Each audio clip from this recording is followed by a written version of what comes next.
Hello, it's Dominique. I just made a video and I had to cancel it because I had the wrong measurement. So I have some a stage here that is already done, but I'm gonna show you. So I had wrapped the fabric and trim. So I put all my trim fabric here.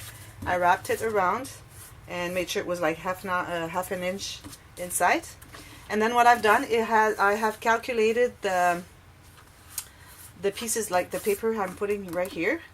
So you need to have the width of your inner, well, you take a piece of cardstock and you just have half an inch on each side more than where the gaps are. Okay, so half an inch on each side, and then the height here you need to have about like an eighth of an inch, not quite to the edge here. Okay, you want to leave a little bit of edge here.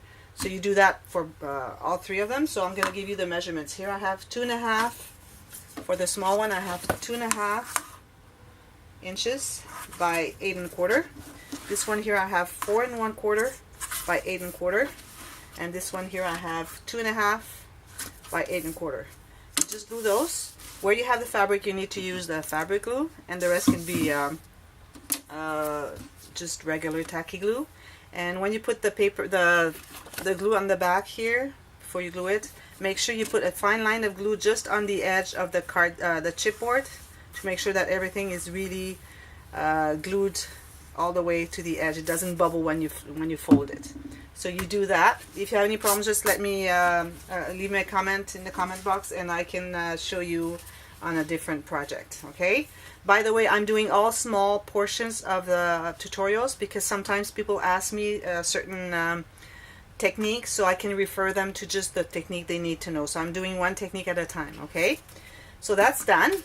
Now so here's the measurements that I had wrong a little bit, so that's why I needed to how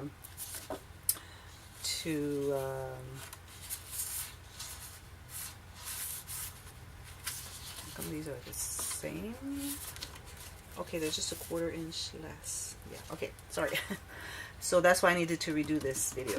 So here what I've done, so we're making on-page pockets here, like I did in my previous project. I have done just those two, but I kind of regretted I didn't do the two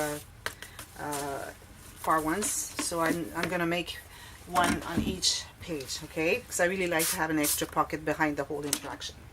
So what you're gonna do is after you've done all of this, gluing that, you let it stand, you let it dry, and I recommend to use tacky glue to do this part here. Okay, after it's dried, what you do is you just take a ruler, you kind of look with your finger to see where the gap is, you put your ruler there, and then you fold it slowly, and then you'll see that it'll go into the fold. And then if you have something that's not too sharp, like I use this ruler here that is not sharp, it's kind of round, you just press, not too hard, just to make sure that you have a nice fine line here of fold, nice fold here. Okay, after you've done that, what you're gonna do for the covers, the on-page covers, on-page pockets, so what you do is you measure your, I'm saying that just in case you're making a different project with different measurements. So I'll show you how I measured, but I'm gonna give you the measurement for this project as well.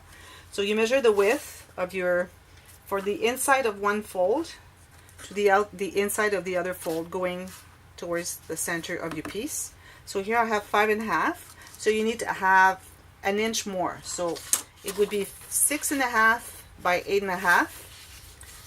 okay, you take the whole 8.5 of your sheet. Okay, so that would be 6.5 because I have 5.5 here plus half an inch on each side. Okay, and then you score the fold line on half an inch here and half an inch here, and then just on the top here you're gonna do a half an inch core line as well. Okay, and you do that for every single one of them. So you have two that are that measurement, and then the other ones are a little bit less, like 1/4 inch less, because our covers, these covers are a little bit less, they're 1/4 inch less. So what you do is just measure. So if I check this one here, that would be 5.25 plus 1 inch, that would be 6.25 wide by 8.5. And then you score half an inch line on three sides, the top and the two sides. So as you can see, I don't know if you can see the score lines I've done here.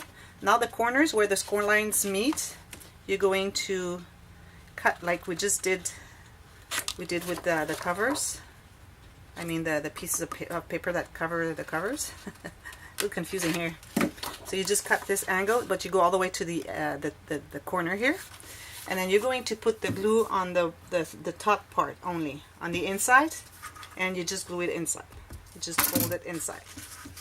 That's to reinforce the page so that after you use it a lot, it doesn't tear. It's reinforced. And I don't want to use the heavyweight cardstock. I'm using regular cardstock for this one because heavyweight is too thick for nothing. You don't need that thickness, and also it removes room for photos or interactions. So here I have my piece, so I'm going to glue it down to the line of my papers that I've covered the spines with, and then I'm going to have like half or about half an inch gap there. Okay, and also you have to taper the two little sides here at the bottom. Just a little tapering, just a little bit, not all the way 45 degrees, that would be too much. There's no need for that. So you just put the glue there.